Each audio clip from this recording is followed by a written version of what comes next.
શ્રમ કૌશલ્ય વિકાસ અને રોજગાર મંત્રી કુંવરજી બાવળિયાના નેતૃત્વમાં 20 ડિસેમ્બરના રોજ ઘેલા સોમનાથથી શરૂ થયેલી જનકલ્યાણ શિવવંદના પદયાત્રાની પ્રથમ જ્યોતિર્લિંગ સોમનાથ ખાતે ભક્તિસભર વાતાવરણમાં ભવ્ય પૂર્ણાહુતિ થઈ છે। મંત્રી સહિત પદયાત્રીઓએ દ્વાદશ જ્યોતિર્લિંગમાંના પ્રથમ જ્યોતિર્લિંગ શ્રી સોમનાથ મહાદેવના દર્શન કરી ધન્યતા અનુભવી હતી।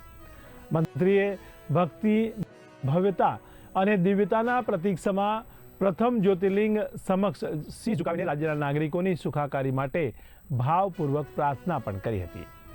મહાદેવ સમક્ષ ગંગાજળનો જળાભિષેક અર્પણ કર્યા બાદ તેમણે પૂજન અર્ચન કર્યા હતા। શ્લોકના મધુર ઉચ્ચારણની ગુંજ વચ્ચે પૂજારીઓ દ્વારા શાસ્ત્રોક્ત વિધિથી પરિસરમાં મહાપૂજા, ધ્વજ પૂજા પણ કરવામાં આવી। આ રીતે 20 ડિસેમ્બરે શરૂ થયેલી 229 કિલોમીટર લાંબી જનકલ્યાણ શિવવંદના પદયાત્રાની પ્રભાસ ક્ષેત્રના શિવ સાનિધ્યમાં સફળતાપૂર્વક પૂર્ણાહુતિ થઈ હતી।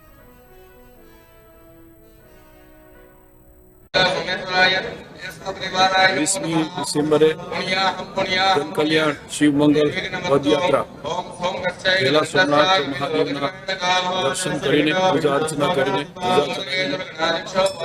અમે સૌ પદયાત્રીઓએ પ્રસ્થાન કર્યું। 24મી તારીખે રાત્રિના અમે સોમનાથ પાટણ ખાતે 27 અને આજના દિવસે વહેલી સવારે 6:30 સોમનાથ શિવ ભગવાનના દર્શન કરીને 7:30 સામૂહિક રીતે મારા પરિવાર સાથે મારા સૌ પદયાત્રીઓની સાથે અમે ધજાની પૂજા અર્ચના કરી અને 8 વાગે ધજા અમે પ્રદક્ષિણા કરી અને ધજા ચડાવી।